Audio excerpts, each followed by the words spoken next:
Savoir et comprendre les plus récentes nouvelles qui nous touchent. Alors oui, donc tragédie aérienne majeure et tragédie aérienne quand même, j'oserais dire inusitée, là. Frapper un avion de ligne qui est dans sa phase d'atterrissage et qui frappe sur son chemin un hélicoptère de l'armée. Oui, et c'est survenu hier soir, 21h, près de l'aéroport Reagan, donc à Washington. C'est un appareil, donc, de la compagnie aérienne American Airlines qui était opéré par PSA Airlines. L'appareil était parti de Wichita, au Kansas. Il avait à son bord 64 personnes, 60 passagers, 4 membres d'équipage. Et c'est effectivement en approche de l'aéroport Reagan à Washington que le drame est survenu. C'est l'appareil qui est impliqué, c'est un bombardier CRJ-700. Et ce qu'on sait, donc, aux alentours là, de 21h, il y a eu donc impact, collision entre l'appareil d'American Airlines et l'hélicoptère Black Hawk de l'armée.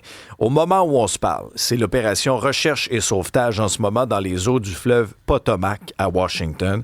Il y a 300 premiers répondants sur place et selon les dernières informations, et on comprend que c'est un bilan qui est amené à s'alourdir, mais on aurait récupéré 19 corps pour l'instant. Parce qu'on ne considère les gens décédés que lorsqu'on récupère les corps. Maintenant, l'espoir de trouver des survivants, là, cette étape-ci, c'est... Disons qu'on va être poli, on va dire que c'est mince, parce que les gens sont tombés après, déjà un choc violent, sont tombés dans les eaux glacées du Potomac. Oui. Exact. Ben oui, parce que bon, l'eau est à 35 degrés Fahrenheit. Selon les experts, puis il y avait une gradation sur le site de CNN. En 3 minutes, là, tu perds... Supposons que miraculeusement, tu as survécu à l'impact. Là. En 3 minutes, là, tu perds déjà de la dextérité dans tes membres. Tu tombes inconscient à peu près entre 15 à 30 minutes et tes chances de survie, là, au-delà de 90 minutes, dans des eaux aussi glaciales que ça, sont presque nulles. Alors, aujourd'hui, tous les avions de l'aéroport Reagan sont cloués au sol au moins jusqu'à 11 heures. On va surveiller la mairesse de Washington qui va faire le point à 7h30 ce matin. Et il y a l'identité des victimes qui commence également à circuler parce qu'il faut comprendre... Et là, il y a un milieu là, qui est vraiment affecté. Là. Et c'est le monde du patinage artistique. Il y avait un championnat de patinage artistique à Wichita dans les derniers jours. Et à l'intérieur de cet appareil-là, d'American Airlines, on comprend qu'il y avait plusieurs membres de cette communauté d'athlètes de patinage artistique. D'ailleurs, les agences de presse russes ont confirmé que 2 patineurs russes qui s'exerçaient comme entraîneurs se trouvaient dans l'appareil. Il y a des médias américains aussi qui ont avancé qu'il y a des patineurs artistiques américains aussi qui se trouvaient à bord. Et là, le président Trump, lui aussi, a commenté là, ce qui s'est passé, a déclaré au cours de la nuit que c'était une mauvaise situation qui aurait dû être évitée. Là. Je veux dire, c'est vrai. Il a entièrement raison.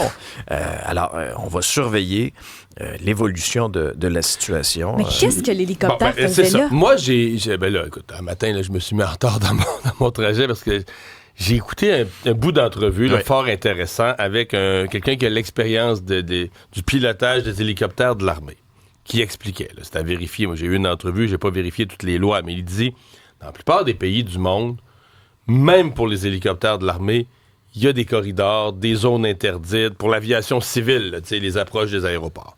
Aux États-Unis, il semble qu'il y a essentiellement pas de restrictions. Ah oui, ils peuvent faire ce qu'ils veulent. Oui, c'est-à-dire que les hélicoptères de l'armée peuvent aller partout. Étant entendu que les hélicoptères, c'est très maniable, ils peuvent, quand ils sont sur le chemin, montent un peu, descendent un peu, tasse-toi. Donc, ils voient eux-mêmes, voient venir, sont attentifs.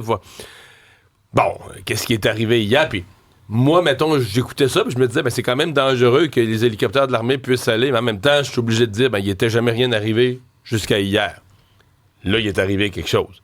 C'est sûr que quand tu l'entends, tu dis, OK, mais d'habitude, là, on est habitué à penser que sur le chemin des avions de ligne, pas de drone, pas rien de rien. Mais les hélicoptères de l'armée sont semble-t-il, permis. Là. Et ils avaient, 3 personnes à bord de cet hélicoptère-là. Et quand on fait le total, c'est une tragédie qui potentiellement pourrait avoir coûté la vie là, à 67 personnes. On verra bien aujourd'hui. Qui va passer à l'histoire dans les annales de l'aviation américaine. Là, parce que, des fois, un bris mécanique, on se dit, inévitablement, c'est de la mécanique. On a beau être prudent, une fois sur 1 million, ça fait des bris mécaniques, ça arrive.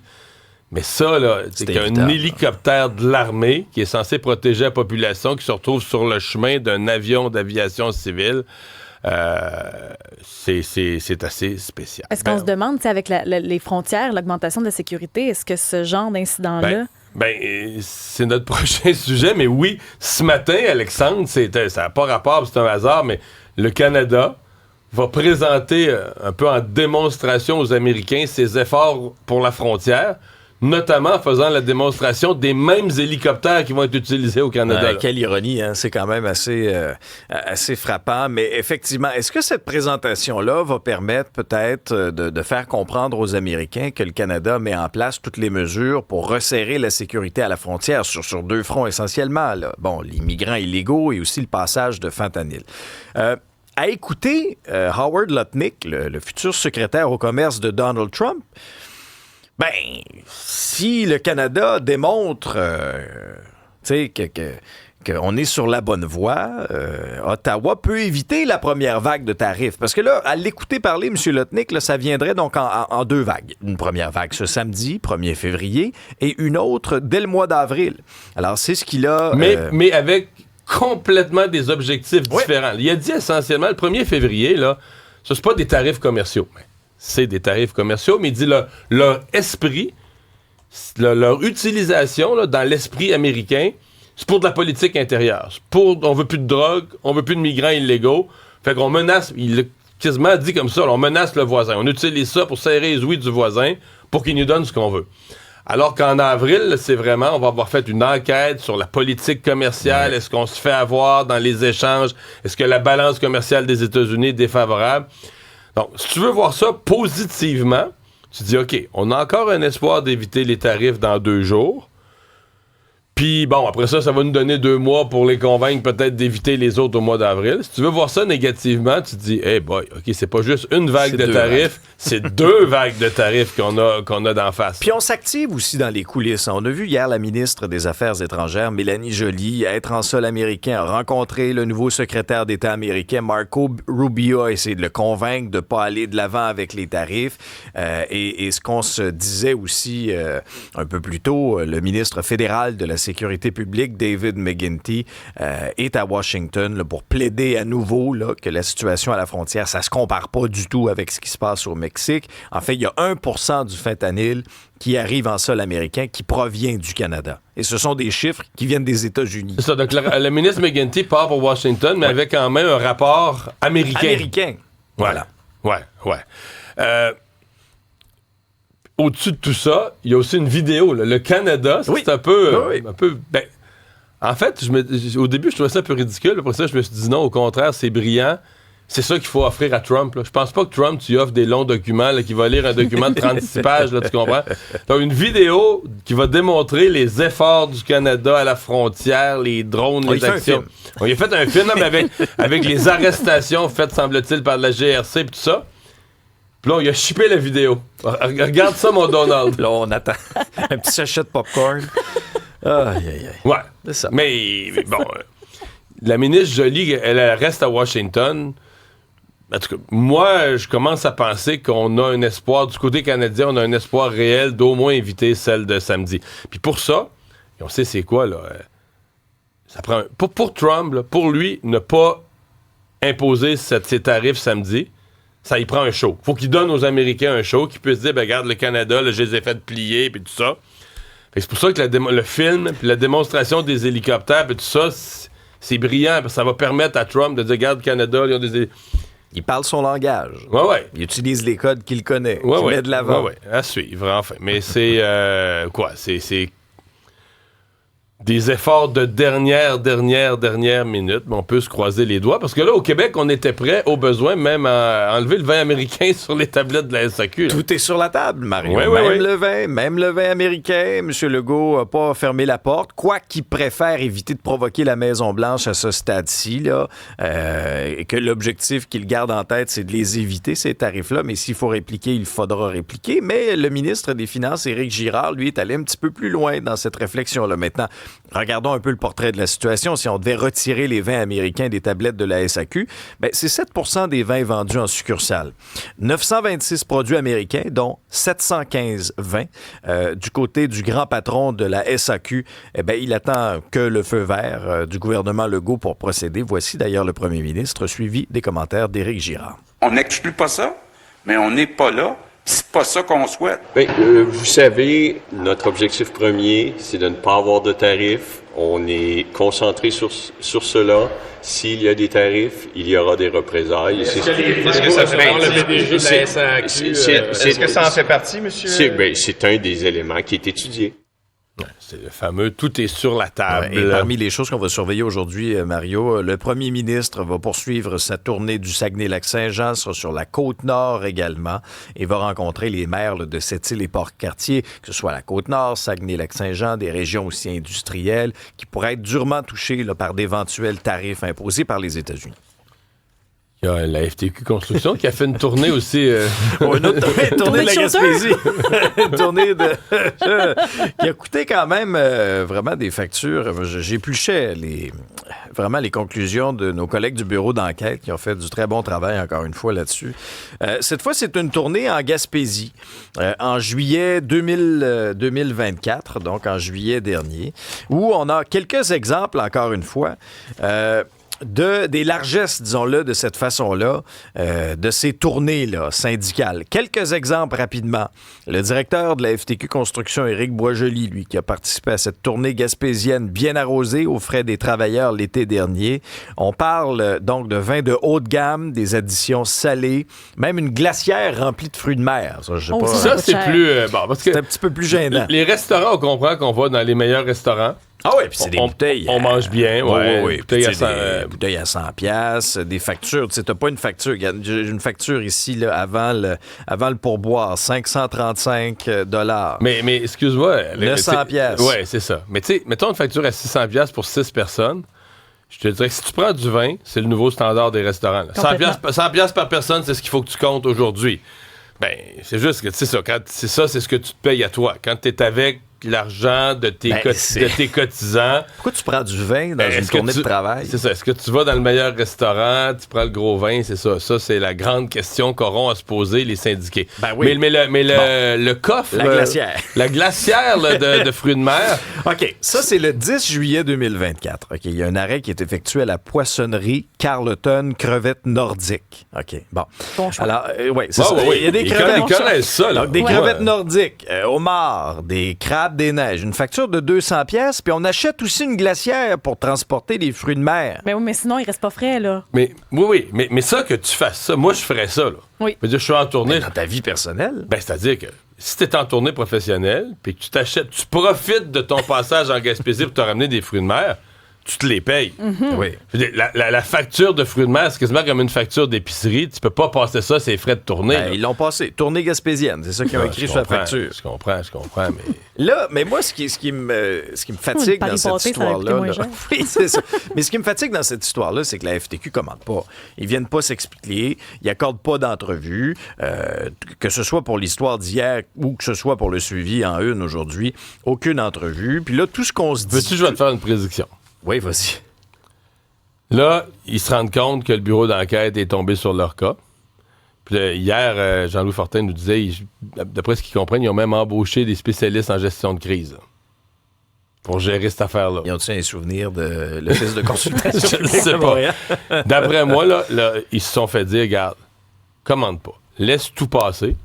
Mettons que c'est une rafale. Parce que là, souvent, ce qui arrive, là, c'est que le bureau d'enquête, en sortant ça, il y a peut-être des gens qui voient ça et qui se disent, ah ben moi, j'en sais d'autres, puis là, qui vont appeler le bureau d'enquête. Laisse passer la rafale, puis tu commenteras rien qu'une fois à la fin. À la fin. Mais comme pour ramasser tout ça. Là. La seule déclaration écrite, en tout cas, qui nous amène un peu un éclairage sur peut-être certains changements de politique, là, c'est que la FTQ dit avoir entrepris une revue de ses politiques internes. Son comité exécutif a déjà mandaté une firme d'experts en décembre 2024 pour réviser l'ensemble de sa gouvernance et de ses politiques de gestion. C'est drôle, ça. Comme si ça prenait une firme externe pour savoir que... ça n'avait pas de beau 10%. Ben oui, que de prendre des verres de vin, des verres de scotch à 55$ aux frais des... aux frais des cotisants que c'est pas correct. Là. Ça faut que tu commences une firme externe qui va t'expliquer ça. Il n'y a pas de membres qui ont parlé. Il n'y a pas de membres. On ne sait pas. Là. Non, mais moi, là, être membre, là, puis que mes cotisations syndicales servent à ça. Tu régimberais. Tu Des dis, grises. Mais à la FTQ Construction, est-ce que tu le ferais sur la place publique? Peut-être dans des assemblées à huis clos. Ouais. Prendre la place publique pour chialer contre la direction de la FTQ Construction, c'est ouais. C'est du courage. Ouais, c'est du courage. Il faut que tu sois décidé. Finalement, Montréal qui serre la vis à Airbnb. C'est ce qu'on apprend dans le journal ce matin, un gros coup de barre. Donc, les locations de type Airbnb, maintenant, ce sera banni dans toutes les résidences principales de la métropole entre septembre et juin. Donc, à l'exception de l'été, ce sera plus possible d'avoir ce type de logement-là. Et les contrevenants pourraient avoir des amendes de 1 000 par nuit par personne, 2 000 par nuit pour les entreprises. On va augmenter le nombre d'inspecteurs aussi. Il y en a 3, on en aura 7 désormais pour faire respecter ce règlement. Il va y avoir des gens pas de bonne humeur, c'est sûr, parce que, bon, là, je mets de côté tous ceux qui faisaient du Airbnb illégal. Il y a quand même beaucoup de gens. On est en 2025. Il y a beaucoup de gens, par exemple, je vais te donner un exemple des gens qui voyagent pour le travail. Ils vont dire, mettons, dans le secteur de la culture, par exemple, ils avaient, tu sais, mettons, moi, là, je le sais, à chaque année, là, je suis un mois à Los Angeles, à Hollywood, un mois à New York, c'est toujours comme ça. Les gens, souvent, c'est un revenu d'appoint, de dire, pendant que moi, je vais travailler à l'étranger, je loue mon appart, Airbnb, tu sais, c'était... Puis ça fait du tourisme. Fait que là, je comprends que là, on est en crise du logement, puis on peinture au rouleau, mais j'ai mes doutes quand même là-dessus. La nouvelle la plus surprenante du monde culturel en 2025. J'avoue que moi, j'ai vu ça ce matin, je suis tombé en bas de ma chaise. C'est parce qu'on parle depuis quelques années de la nostalgie, puis je me rappelle même que dans notre revue de l'année, on parlait aussi de nostalgie. Ça. La nostalgie. Mais là... permets-moi l'anglicisme, c'est la nostalgie next level. Le retour de la petite maison dans la prairie. Il y aura un remake, un reboot, comme parce on que dit. c'est pas qu'on rejoue les vieux épisodes, on refait. Non, mais pas pour vrai. Laura! C'est fou! Hey, ça a été vu par 5 milliards quand même spectateurs à travers le monde. C'est 205 épisodes où on suit ce drame familial plein d'espoir dans l'Ouest américain. Il y aura donc adaptation des livres aussi, semi-autobiographiques. On n'a pas de date encore, mais ça va être disponible sur Netflix. C'est Rebecca Sonnenschein qui est derrière, celle qui est derrière Vampire Diaries ou encore The Boys.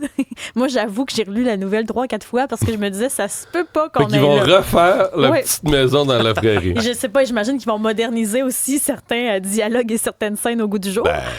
Oui, mais ils peuvent pas avoir un sel. Là. Ils peuvent pas avoir un portable. Ils peuvent pas avoir un portable dans une petite maison dans la prairie. Je sais pas comment ils vont faire ça. Mais parce qu'on sait que les films, en tout cas d'époque, ça coûte cher. Souvent, il n'y en a pas tant que ça parce que c'est beaucoup d'argent. Faut que tu refasses des décors, des maisons. Que ce soit crédible puis qu'il n'y ait pas ce que tu dis. Là, comme maintenant, on ne retrouve pas une padgette ou un fil électrique quand il n'y en avait pas. Là. Fait qu'il y aura quand même un enjeu à ce niveau-là de la crédibilité. Là, probablement qu'il y a une partie de notre auditoire. Est-ce que... les jeunes, mettons, qui ont 25 ans aujourd'hui, est-ce qu'ils savent c'est quoi? Je suis pas sûre. Non, je pense pas. C'est comme Anne, la maison Pignon Vert. Est-ce qu'on connaît ça? Est-ce qu'il y a des gens... c'est comme un peu le versant canadien de la petite maison dans la prairie. Ouais. Mais Anne, non, parce qu'Anne a plus de magie. Là. Anne, elle a un côté même. Fifi Brin d'Acier mélangé, ouais. Oui, c'était Alors plus que la petite intéressant. maison dans la prairie, il n'y a pas de côté Fifi Brin d'Acier. Là. C'est dans le drame, puis c'est lent, puis c'est beau, puis c'est... C'est ça, là. On est là. C'est malade. Avec les costumes, le petit chapeau. Mais ils ont tous, tu sais, les Michael Landon, ils ont tous l'air du bon monde. Tu vois, quand ça a été casté, là, ça nous prend, tu sais, les filles, les robes, du bon monde. Des dents droites et blanches, hein, c'est ça qui me frappe, moi, dans le générique. Ouais, c'est sûr qu'à cette époque-là, ça se peut pas que c'était blanc de même. Les dents si belles, c'était... Ça se peut pas, là. C'est un petit anachronisme, mais bon, c'est ça. C'est sûr qu'on se passait pas à soi d'entendre 3 fois par jour. Non, les là. dents de l'époque, on veut plus revoir ça, par exemple. Et blessure à Kevin Goulet. Ah ouais, ça, on s'attendait. Quand on a vu la séquence, hein, lorsqu'il a chuté bizarrement sur le bord de la bande dans le dernier match contre les Jets, on se dit, ça se peut que ça soit une très, très mauvaise nouvelle pour le défenseur. Ben oui, ça s'est confirmé. Alors, une lacération au quadriceps pour Kaiden Goulet, qui a déjà d'ailleurs été opéré. Il est sorti... Très rare quand même comme blessure. Très, très rare. Et là, c'est à se demander, est-ce qu'il sera absent pour quelques semaines, quelques mois? Pour l'instant, le Canadien ne sait pas. Moi, je pense que la saison est finie. Là. Ouais. Ce qui va peut-être nous aider, regarde, il reste 6 matchs à jouer avant la pause de 12 jours de la fameuse confrontation des 4 nations. Parce que ça peut peut-être aider le Canadien, mais c'est sûr que la perte d'un défenseur comme Caden Goulet, là, qui est sur ton... Qui est le numéro 1 là, Oui, en termes de ça, fiabilité. Là, mais disons qu'il fait partie de ton top 4, ça fait mal. C'est sûr que ça fait mal. Absolument.